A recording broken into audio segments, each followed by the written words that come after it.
Bismillahirrahmanirrahim. Assalamualaikum warahmatullahi wabarakatuh. Waalaikumsalam warahmatullahi wabarakatuh. Alhamdulillahi rabbil alamin. Wassalatu wassalam ala asyrafil anbiya'i wal mursalin sayyidina Muhammadin sallallahu alaihi wa ala alihi wa sahbihi wa sallama tasliman katsira. Amma ba'du. Hadirin jamaah sekalian rahimakumullah. Untuk menambah keberkahan dari majelis kita pada sore hari ini, marilah sama-sama kita membaca niatul ta'alum. Bismillahirrahmanirrahim. Bismillahirrahmanirrahim. Nawaitu ta'alluma wa ta'lim wal mudzakarata wat tadhkir wan naf'a wal intifa' wal ifadata wal istifadah wal hatha 'ala tamassuki bi kitabillahi wa sunnati rasulih sallallahu alaihi wasallam wa du'a ila al-huda wa dalalata 'ala al-khair ibtigha'a wajhillahi wa mardatihi wa qurbihi wa thawabihi subhanahu wa ta'ala. Al-Fatihah.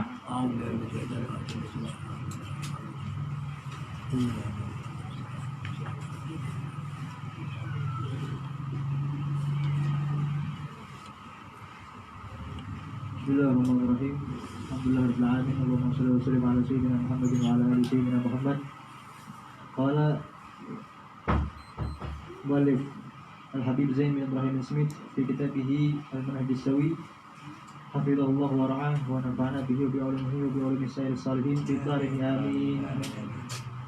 Filan qala fa'idatun.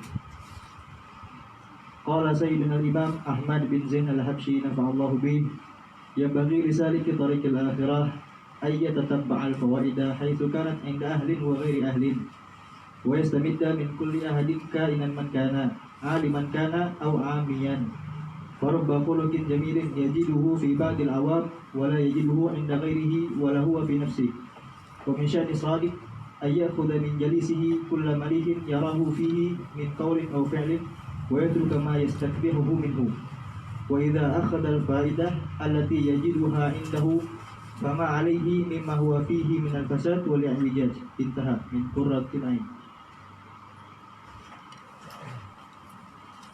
Bismillahirrahmanirrahim.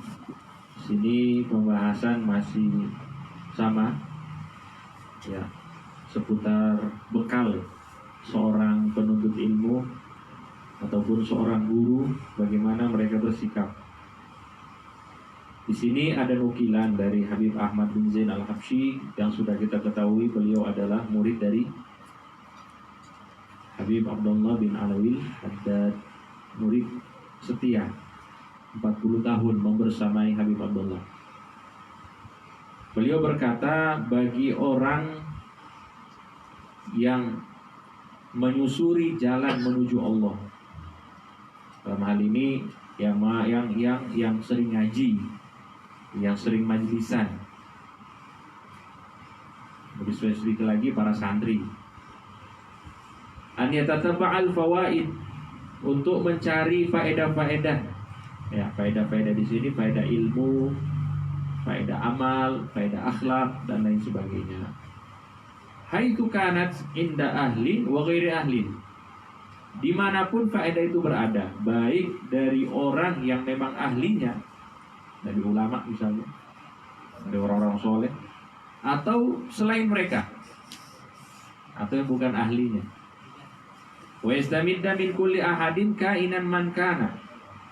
Nah, ini beliau berkata, mengambil apapun yang baik. Yastamid itu mengambil yang baik dari siapapun, tanpa memandang siapapun dia, aliman kana aw amiyan, mau dia orang alim ataupun bukan orang alim, orang awam, amiyan. Alasannya apa? Di sini beliau jelaskan. Farubba khuluqin jamilin, ya, tidak sedikit dari akhlak yang baik, yajiduhu fi ba'dil awam, yang bisa ditemukan olehnya, ya, oleh seorang santri ataupun orang yang sering ngaji, dia bisa dapatkan akhlak-akhlak itu pada diri orang-orang awam, orang-orang biasa, tapi akhlaknya luar biasa. Ada. Wala yajiduhu inda ghairihi wala huwa fi nafsihi. Yang mungkin dia tidak temui dari orang-orang lain. Bahkan dari orang yang memiliki ilmu tidak memiliki akhlak tersebut. Tapi dari orang awam ada akhlak tersebut. Maka ambil akhlak itu, tiru akhlak itu dari orang walaupun dia itu awam. Dan mungkin saja akhlak itu atau kebaikan itu dia tidak temui dari orang lain dan juga dalam dirinya. Nah, itu maksudnya. Karena kenapa? Karena itu dikatakan wa min sya'nis shadiqi an ya'khudha min jalisihi kullamalih. Karena seorang yang benar-benar, orang yang sungguh-sungguh jalan menuju Allah, kita semuanya jalan menuju Allah. Ada yang memang mempersiapkan diri untuk jalan menuju Allah, ada yang nanti waktunya baru dia mau jalan. Maksudnya nanti ajal baru sadar. Tapi ada yang sudah siap-siap dari awal. Nah, orang-orang yang siap-siap dari Allah dari awal ini insya Allah termasuk yang selamat. Amin. Jadi orang yang sungguh-sungguh jalan menuju Allah Subhanahu wa ta'ala, maka dia akan mengambil setiap yang baik dari teman duduknya, dari teman nongkrongnya. Teman nongkrongnya orang alim ataupun bukan orang alim, orang soleh ataupun bukan orang soleh misalnya, duduk bareng, dapat yang baik diambil. Yarahu fihi min qaulin, baik dia perkataan au fi'lin ataupun perbuatan, wa yatruka ma yastaqbihuhu minhu, dan meninggalkan hal-hal yang buruk. Ya mudahnya gitu. Kalau ada hal-hal yang buruk ditinggalkan. Meskipun itu dari orang yang soleh, meskipun dia mungkin kita nilai orang alim, tapi kalau itu buruk kita tinggalkan. Karena kita diberikan oleh Allah Subhanahu wa ta'ala akal untuk menilai. Dan kita sebagai tuntunan supaya akal ini terarahkan, ada syariatnya yang diturunkan oleh Allah Subhanahu wa ta'ala kepada Nabi Muhammad SAW. Jadi tidak semua itu kita ikuti. Yang baik kita ikuti, yang tidak baik ya kita tinggalkan. Seperti itu.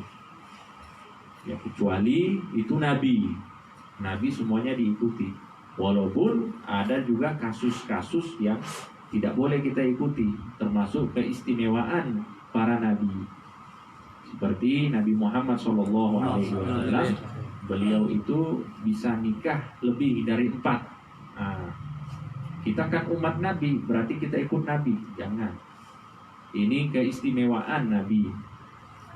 Jadi ada hal-hal yang istimewa, tapi secara umum apa yang dilakukan Nabi kita ikuti.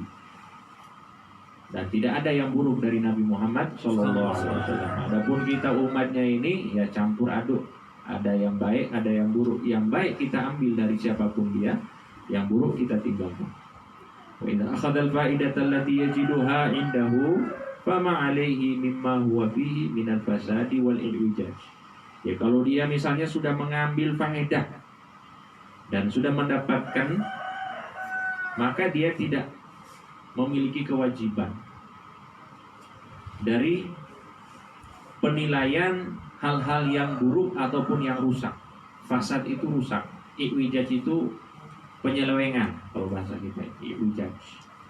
Jadi kalau kita lihat sudah dapat faedah ya, yang lain ditinggalkan aja, nggak usah pusing gitu.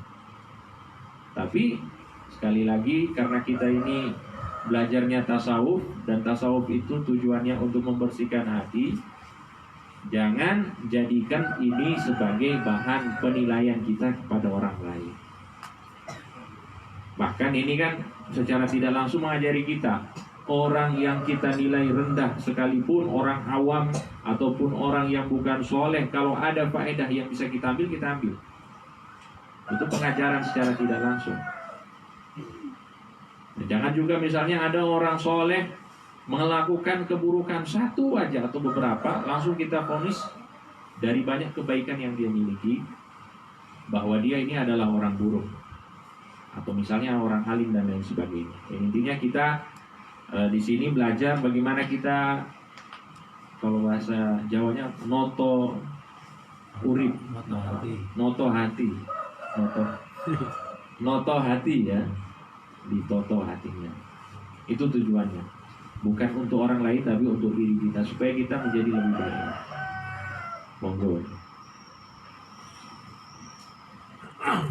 وقال نفع الله به الفهم لأهله نعمة عظيمة ولكنهم ربما لا يستشعرون كونه نعمة لاستنادهم إلى كون ذلك من النظر في كتاب مثلا وهو بالحقيقة يوجده الله عند النظر في الكتاب أو غيره وينبغي للمطالع في الكتب أن يستمد من الله المعونة على تيسير الفهم ويستحضر ذلك فسوف يحصل له المطلوب ويفتح الله عليه بالفهم في الدين انتهى من قرة العين.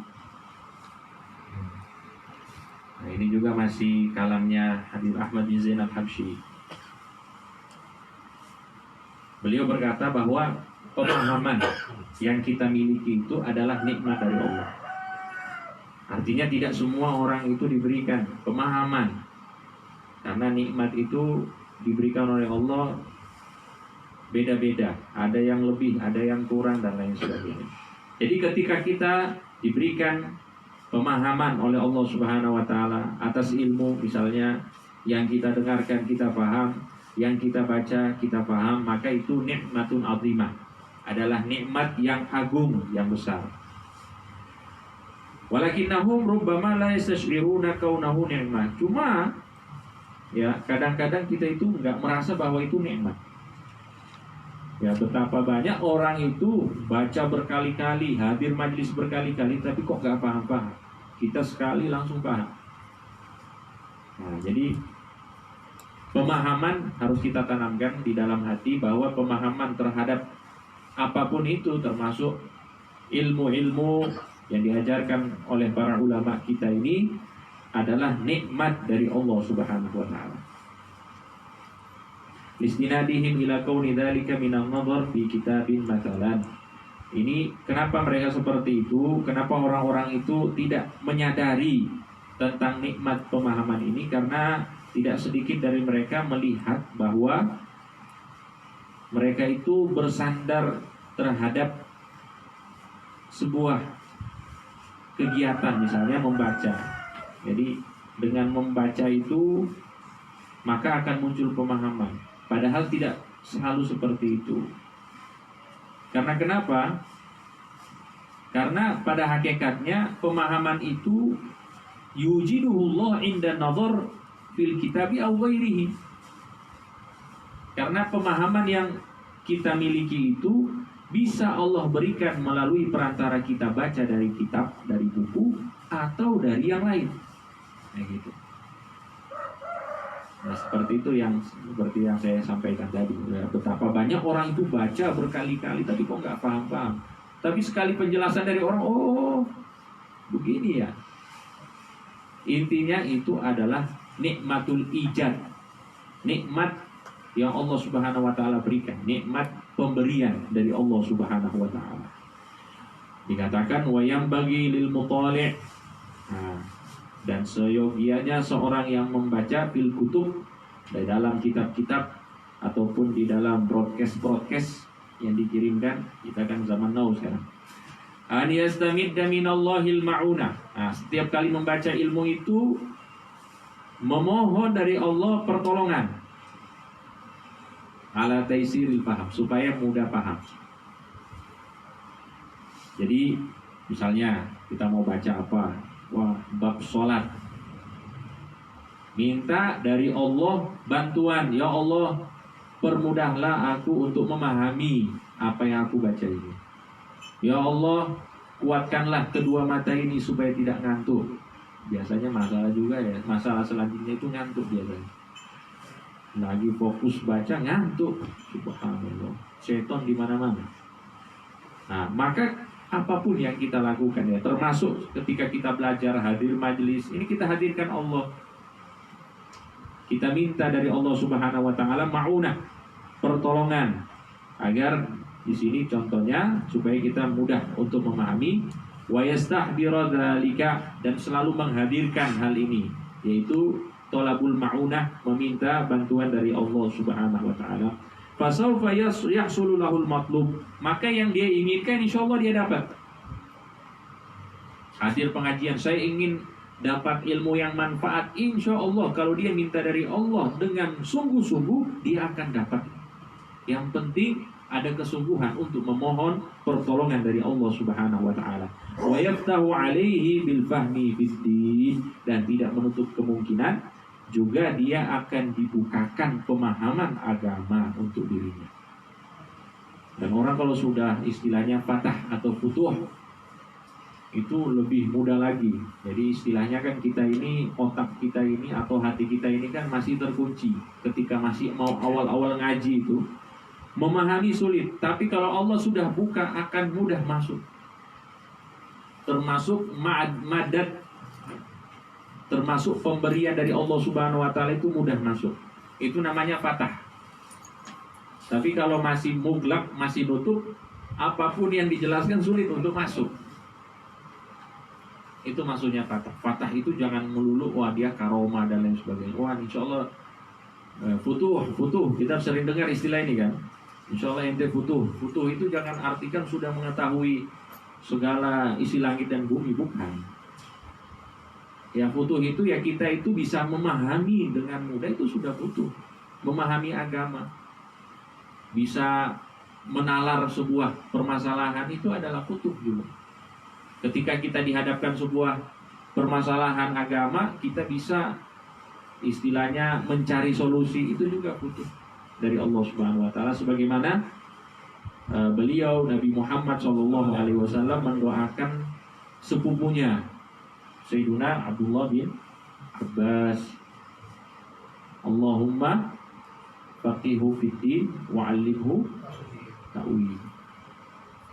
Maka terbuka, bisa takwil Quran dan paham agama. Nah, itu termasuk futuh. Ya, ada juga yang futuh-futuh yang abot-abot juga ada, yang tahu ini, tahu isi langit, isi bumi. Bahkan para wali-wali itu banyak rahasia-rahasia Allah yang diberikan kepada mereka. Cuma kalau kita ini konteksnya ya konteks belajar. Yang penting bisa paham. Itu sudah nikmat yang agung dari Allah Subhanahu wa taala.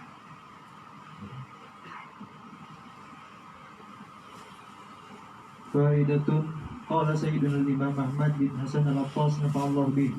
Khaslatani yahsunu min talibil ilmi ayyulahidhuma la yadkhulu fi syai'in min ulumihi wa amalihi illa bi niyyatin salihah wa yanzura ila thamrah wan natijah wa idza lam yulahid hadha lam yantafi. Intaha.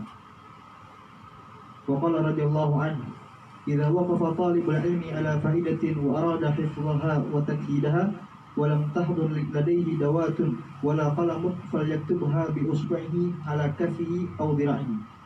فبلغنا أن الإمام الشافعي رضي الله عنه لما ورد المدينة وجلس في حلقة الإمام مالك رحمه الله والإمام مالك يملي الموطأ على من هنا أملى عليهم 18 حديثا. وكان الإمام الشافعي في أخريات الناس ورمقه الإمام مالك ببصره وهو يكتب بأصبعه على ظهر كفه. فلما تفرق أهل المجلس دعاه وسأله عن بلده ونسبته فأخبره. فقال الإمام مالك رأيتك تعبس بيدك على ظهر كفك. فقال الشافعي لا، ولكني إذا أمليت حديثا كتبته على ظهر كفي، وإن شئت عدت عليك ما أمليت علينا. فقال هات. فأملى عليه 18 حديثا التي أملاها من حفظه فأدناه منه وقربه، وكان ما كان من شعر رضي الله عنه ونفعنا به. انتهى. وقال رضي الله عنه إذا مررت على شيء في القراءة ولم تفهمه أو لم يحضر فيه بالك فأعده مرة أخرى في وقت آخر، لأن الأوقات تختلف. وإذا أشكلت عليك مسألة وقت القراءة فراجعها مرة واحدة في مظنتها، لأن كثرة المراجعة في الكتب وقت القراءة تمسح بركة الوقت وتشتت الباطل وتضيع ما في ذهنك. وإذا طالعت درسك فأعمل فكرة فيه حتى يتبين لك معناه، ولا تكن متقيدا بما تراه في السطور. وفهم القارئ يسري إلى السامعين، وبلادتها تسري إلى السامعين، ونوره يسري إليهم. انتهى.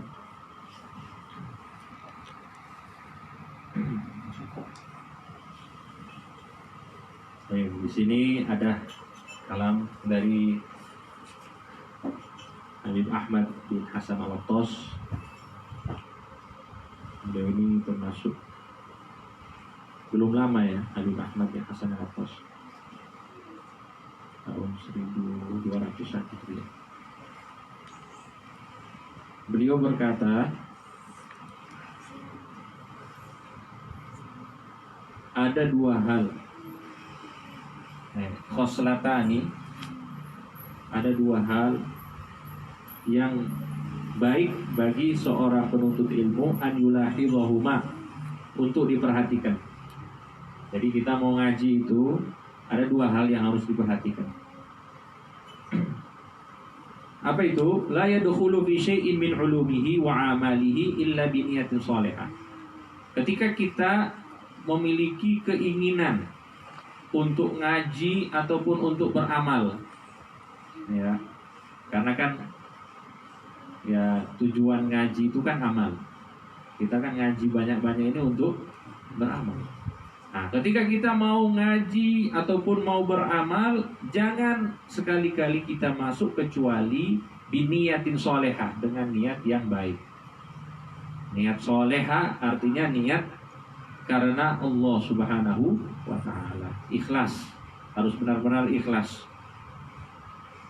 bukan untuk yang lain. Artinya bukan untuk yang lain itu bagaimana? Bukan untuk manfaat diri ataupun untuk mencari bagian dari dunia. Ya, amalan akhirat sebagaimana yang sudah kita lihat, tujuannya apa ngaji? Ya, karena Allah, supaya dapat ridho Allah, karena duduk di majlis ada berkah dari Allah, bisa menjadi sebab dapat ridhonya Allah Subhanahu wa ta'ala. Ini kita hadirkan niatnya. Mau ngamal juga seperti itu, dihadirkan niat-niat yang baik. Itu yang pertama. Yang kedua, an yanzura ila thamarati wan natijah. Yang kedua, ketika kita mau ngaji ataupun mau ngamal, kita usahakan melihat hasil dari ngaji kita dan hasil dari amal kita. Ini sebelum mau ngaji. Kalau saya ngaji itu apa yang saya dapatkan? Nah, itu kita lihat di belakang. Kalau saya ngaji berarti saya akan dapat ilmu. Ilmu yang saya dapatkan ini saya wariskan dari para ulama, yang mereka mewarisinya dari Nabi Muhammad SAW. Dan semua yang memiliki hubungan dengan Nabi pasti mulia. Nah, itu kan kalau kita lihat akhir dari capeknya kita duduk di sini, dari ngantuknya yang kita tahan itu, kalau kita lihat, kita pandang akhirnya itu, maka prosesnya akan kita rasakan biasa-biasa saja, karena akhirnya indah, ya. Begitu juga dengan amal. Ketika kita beramal, yang kita pandang balasan yang baik dari Allah Subhanahu wa ta'ala. Ketika misalnya waktu subuh ngantuk, begadang, dingin, hujan, harus bangun subuh, padahal ngantuk. Kenapa kita bisa bangun subuh? Ya, salah satunya karena kita melihat akhir dari amal ini, yaitu kita akan mendapatkan banyak kebaikan dari Allah Subhanahu wa ta'ala. Itu jadi dorongan itu. Ini levelnya kita ini ya, level. Ini ada level-level soalnya. Kita ini ya, kalau istilahnya Imam Nawawi ini ibadah tujar, ibadahnya para pedagang. Kan rata-rata pedagang di sini cocok lah. Jadi ibadah pedagang itu pokoknya dapat bagian dari Allah. Saya ibadah itu supaya dapat banyak dari Allah. Kenapa sholat tahajud? Karena sholat tahajud itu adalah sebab bisa masuk surga misalnya. Wajah saya nanti bercahaya pada hari kiamat kelak. Kenapa sholat rawatib, qobliyah, ba'diyah? Karena saya dengar dari Nabi Muhammad SAW 12 rakaat yang dilaksanakan setiap hari, pagi dan malam secara istiqomah, maka Allah akan bangunkan baginya istana di surga. Itu kan janji dari Rasulullah. Janji dari Rasulullah, dan itu pasti akan didapatkan. Itu jadi dorongan. Ini kebanyakan kita ibadahnya kayak gitu, supaya dapat bagian dari Allah Subhanahu wa taala. Dan itu ya sudah alhamdulillah. Walaupun nanti ada level yang lebih tinggi lagi. Nah, jadi itu dua hal ini katanya, kata Habib Ahmad bin Hasan Al-Attas, sebelum kita beramal, sebelum kita ngaji, usahakan ada dua hal ini kita siapkan. Yang pertama niat solehah, niat yang baik. Yang kedua melihat akhir dari apa yang akan kita lakukan, dari ngaji kita, dari amal kita. Apa akhirnya? Pastinya akhirnya baik, dan itu akan membuat kita mudah untuk menjalani baik ngajinya ataupun amalnya. Nah, itu maksudnya di sini. Kemudian beliau berkata, "Idza waqafa talibul ilmi ala faidatin wa arada hifdhaha wa taqyidaha wa lam tahdur ladaihi dawatun wala qalamun falyaktubha bi usba." Di sini ada bacanya ada 9 atau ada 10. Bi usbu'ihi atau bi usba'ahi atau bi isbi'ihi. Ini bahasa Arab luar biasa. Satu kata bisa dibaca dengan 10 model, 10 simbol. Ala kafihi au dhira'ihi. Katanya kalau hadir majlis itu usahakan nulis. Usahakan. Kalau sekarang ya zamannya rekam gitu. Kalau nggak bisa nulis berarti apa? Rekam. Karena ya sekelas Imam Syafi'i saja nulis gitu. Kita siapa yang ngaku lebih kuat hafalannya dari Imam Syafi'i, yang apabila masuk di pasar tutup telinga. Jadi tutup telinganya Imam Syafi'i kalau masuk pasar. Soalnya apa yang menjadi percakapan orang pasar dihafal semuanya. Apa yang beliau baca sekali langsung dihafal. Kita 100 kali baca, besok lupa. Nah, maka kalau kita melihat contoh dari Imam Syafi'i, seyogianya orang ngaji itu bawa tulisan. Bawa apa? Catatan. Atau ya direkam, kemudian di rumah didengarkan lagi misalnya. Atau di subscribe ininya, YouTube-nya Pak itu. Supaya followernya atau subscribernya bertambah, insya Allah. Amin. Ya, disaksikan lagi. Karena dengan banyak mengulang itu ilmu akan hidup. Nah, kalau misalnya tidak punya catatan, kata beliau, maka lakukan sebagaimana dilakukan oleh Imam Syafi'i. Nah, misalnya nggak punya apa-apa ini, maka nulis katanya dengan jari di telapak tangan. Itu akan memudahkan katanya. Atau di apa ini? Hasta. Di tangan lah. Kalau bukan di telapak ya di hasta. Dan itu kalau kita kaji dari ilmu psikolog, saya pernah baca, itu sangat membantu hafalan. Karena orang itu semakin banyak indera yang dipakai, itu akan semakin mudah menghafal. Benar ini. Ini sesuai penelitian ini, bukan saya ngarang-ngarang, saya baca ini, insyaallah.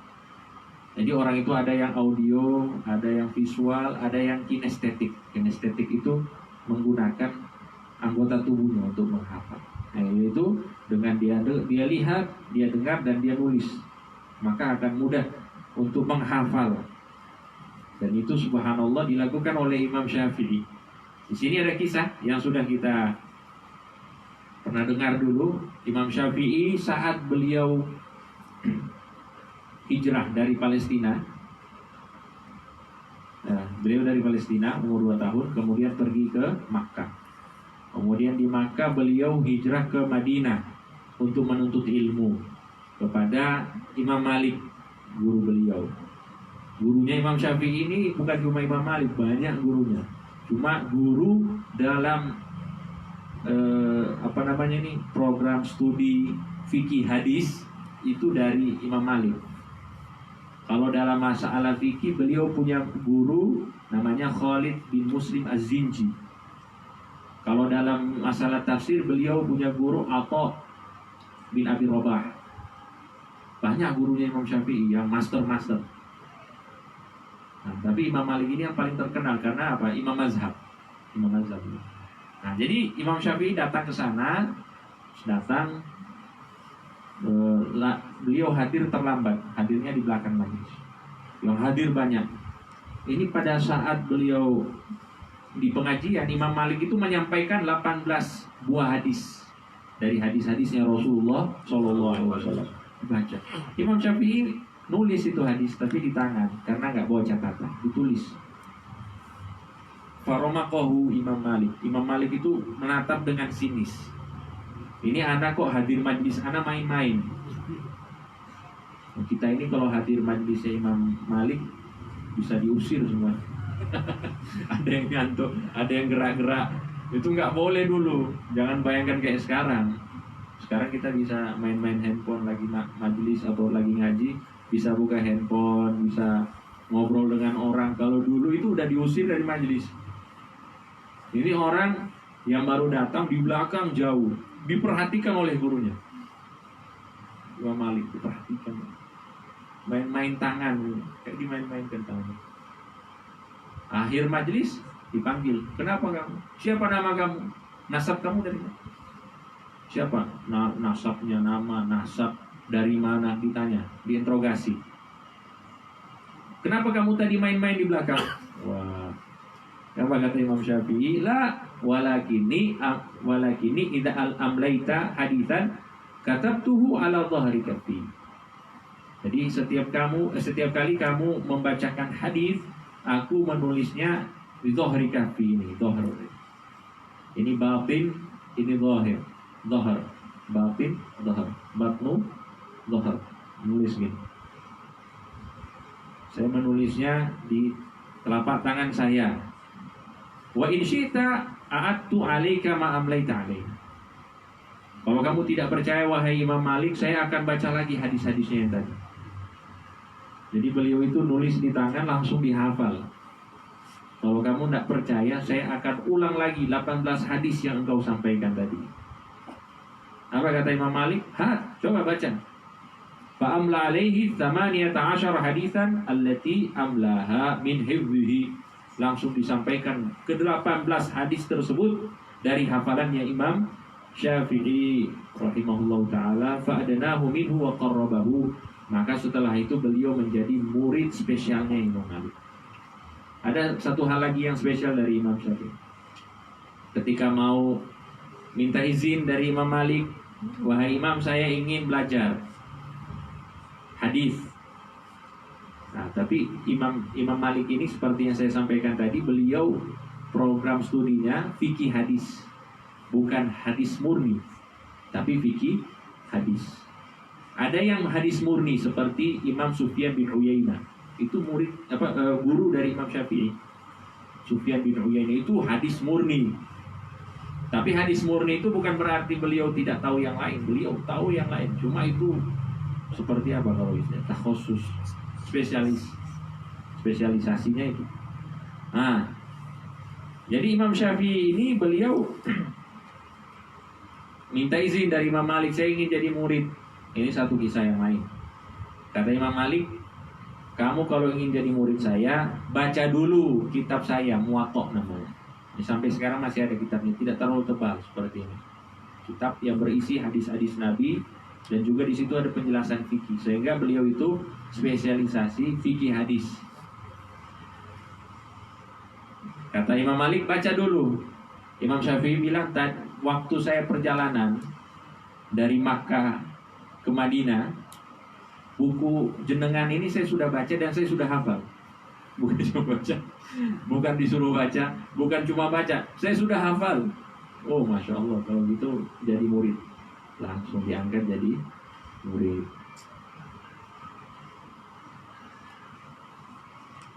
kayak gitu masih ada sekarang persyaratan. Yang mau ngaji rauha harus hafal 1 juz misalnya. Ampun, Bubar besok. bubar besok. Allah. Nah, kemudian beliau berkata, wa idza mararta ala syai'in fil qiraati wa lam tafhamhu aw lam yahdur fihi baluka fa'idhu marratan ukhra fi waqtin akhar.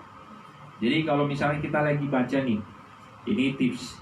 Ketika lagi baca, ternyata bacaan kita ini kita tidak pahami.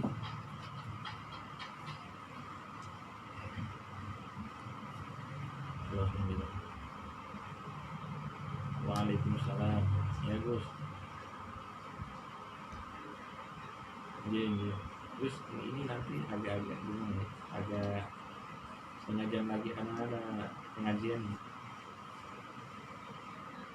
Iya.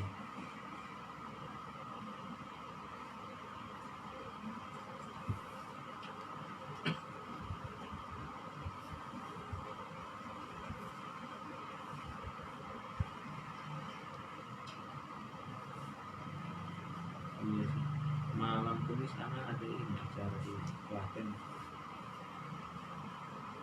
Di BT. Iya. Iya. Iya. Bagus ya. Bagus. Iya. Iya. Assalamualaikum.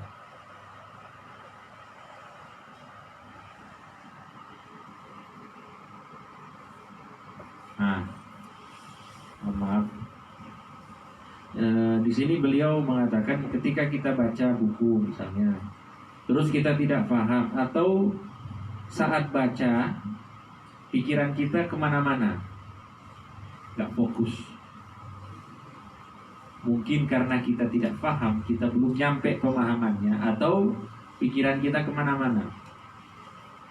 Kata beliau, fa'idhu marratan ukhra fi waqtin akhar. Ulang lagi dibaca di waktu yang lain.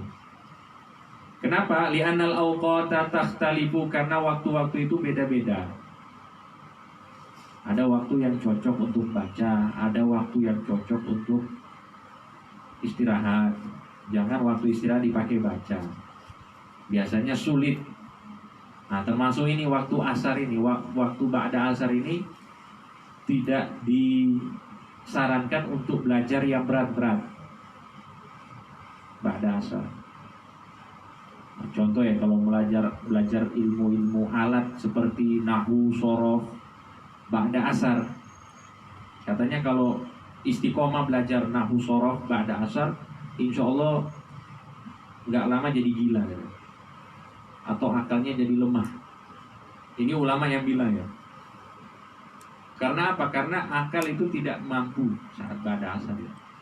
Bagusnya itu pagi atau malam, itu waktu-waktu yang bagus. Kalau ba'da asar ini yang ringan-ringan. Untuk itu ada istilah roha. Roha itu ya bacaan santai. Bacaan tentang tasawuf, manaqib itu kan nggak berat, yang ringan-ringan. Tapi kalau bahas fikih sekarang ini, wah, apalagi baru pulang kerja gini kan, yang bicara cuma anak sendiri nanti. Nah, dikatakan wa idza ashkalat 'alaika mas'alatun waqtal qiraati faraji'ha marratan wahidatan fi madhannatiha. Kalau ada permasalahan yang kita dapati saat kita baca, maka ulangi lagi, murojaah lagi, cari solusi dari permasalahan tadi di tempat yang kira-kira kita dapat solusinya, fi madinatiha, di tempat yang kita duga di situ ada solusinya. Misalnya kita baca buku fikih, ini ada permasalahan, bagaimana hukum sholat di atas pesawat. Wah, penjelasan di sini bahasanya kok sulit gitu. Maka cari waktu lain nanti, baik di buku yang sama ataupun di buku yang berbeda, membahas hal yang sama. Jangan kita berhenti, maksudnya gitu. Ketika kita tidak paham, Jangan sampai kita berhenti. Kita harus cari benar-benar supaya kita benar-benar paham. Jangan menyerah gitu. Oh, hukum sholat di atas pesawat itu ada perbedaan kalangan ulama. Ada yang mengatakan sah, ada yang mengatakan tidak sah. Yang mengatakan sah, katanya karena kalau bisa menunaikan sholat dengan rukun dan syarat maka sah. Walaupun pesawat itu tidak menempel dengan bumi, boleh katanya. Ada juga yang mengatakan tidak boleh, karena apa? Karena pesawat tidak menempel dengan bumi. Dan salah satu syaratnya orang sholat harus menempel atau sholat di tempat yang menempel dengan bumi, seperti bangunan. Nah itu misalnya contoh. Kita cari gitu. Kalau nggak dapat di sini kita cari tempat lain. Itu maksudnya itu. Lianna kathratal muraja'ah fil kutubi waqtal qiraati tamsahu barakatal waqti wa tusyattitul batin. Nah, ini kenapa beliau bilang cari waktu lain untuk bisa mendapatkan solusi dari ketidakpahamannya kita terhadap suatu masalah. Karena kalau kita misalnya gini, gak paham sekarang ini, kemudian kita lagi qiraah, kita lagi baca, baik baca sendiri ataupun baca sama guru, itu pikiran kita tidak fokus, batin kita kemana-mana, dan barokah waktu hilang. Yang seharusnya kita baca banyak, akhirnya apa? Terhenti di satu masalah itu. Ini misalnya, ini buat santri. Misalnya santri itu harus banyak baca misalnya kan. Sehari misalnya taruh target 50 halaman. Bisa ya 50 halaman sehari. Ternyata ada satu permasalahan yang buat dia berhenti di situ. Akhirnya apa? Karena satu permasalahan itu targetnya tidak tercapai, barokahnya hilang, barokah waktunya. Seharusnya dia bisa baca yang banyak, itu hilang. Ya, seharusnya gimana? Ketika dia tidak tahu digaris, oh ini nanti saya murojaah tapi di waktu yang lain. Mungkin waktu ini saya tidak cocok untuk mencari permasalahan, tapi di waktu lain saya akan cari. Nah itu contohnya. Wa idza tala'ta darsaka fa'amilil fiqra fihi hatta yatabayyana laka ma'na. Jadi kalau kita baca itu usahakan semua pemikiran kita itu fokus, kita curahkan untuk bisa memahami makna dari apa yang kita baca ini. Dan itu mudahnya begini, kalau kita baca buku tentang kedokteran berarti informasi pengetahuan kita tentang kedokteran itu harus muncul. Membaca tentang agama maka informasi dan pengetahuan kita tentang agama harus dimunculkan. Itu maksudnya di sini. Jangan kita baca tentang kedokteran yang muncul pengetahuan tentang agama, akhirnya salah paham. Jadi menyesuaikan untuk bisa memahami. Wala takun mutaqayyidan bima tarahu fi sutur, dan jangan kamu terpaku dengan apa yang kamu baca di kitab. Wa famul qari yasri ila sami'in, dan pemahaman orang yang baca itu akan mengalir kepada orang-orang yang dengar. Wa baladatuhu tasri ila sami'in, dan kebodohannya juga akan mengalir kepada orang-orang yang mendengar. Maksudnya apa? Orang yang kelihatan, oh ini orang alim. Ketika dia ngaji, dia baca, kelihatan, oh ini orang alim. Karena pembahasannya jelas, kemudian logis, dan lugas dan lain sebagainya. Tapi kalau orang yang bodoh, itu kelihatan juga. Maka cara kita untuk bisa kelihatan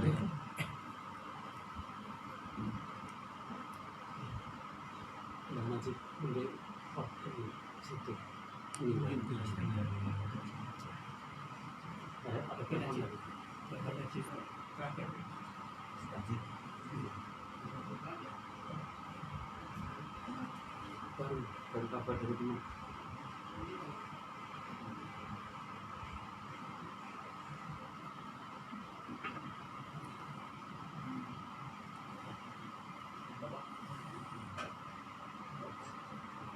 Al-Fatihah ila Bahri Najib.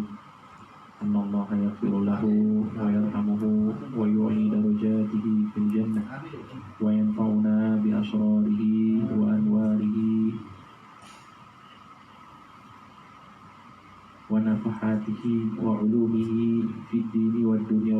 الآخرة. الفاتحة. أعوذ بالله من الشيطان الرجيم. بسم الله الرحمن الرحيم.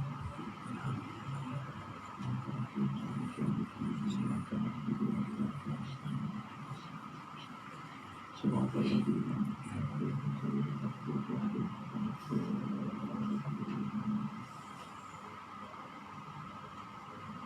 بسم الله الرحمن الرحيم. الحمد لله رب العالمين. اللهم صل وسلم وبارك على سيدنا محمد وعلى آل سيدنا محمد. اللهم اغفر له وارحمه وعافه واعف عنه. اللهم اغفر له وارحمه وعافه واعف عنه. اللهم اغفر له وارحمه وعافه واعف عنه. اللهم لا تحرمنا أجره ولا تفتنا بعده، واغفر لنا وله ولإخواننا الذين سبقونا بالإيمان، ولا تجعل في قلوبنا غلا للذين آمنوا ربنا إنك رؤوف رحيم. آمين آمين يا رب العالمين. صلى الله على سيدنا محمد وعلى آله وصحبه وسلم، والحمد لله رب العالمين. بسم الله الرحمن الرحيم.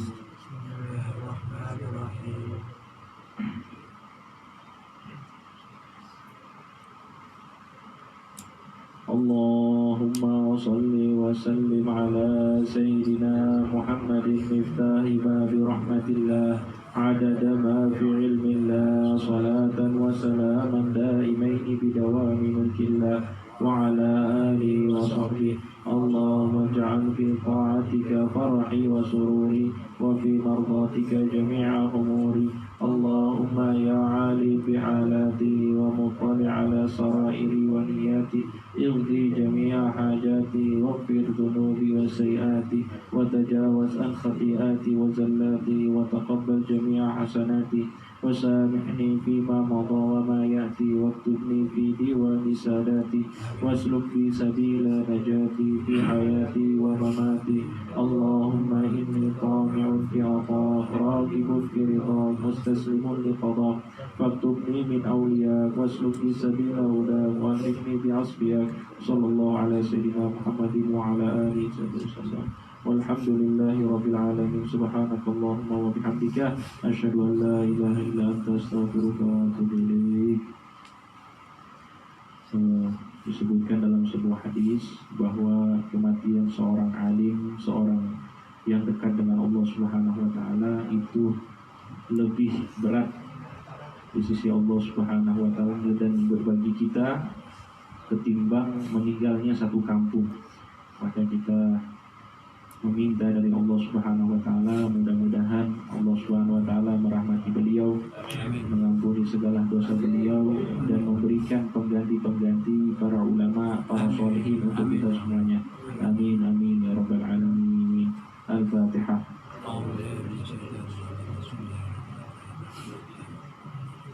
Iya.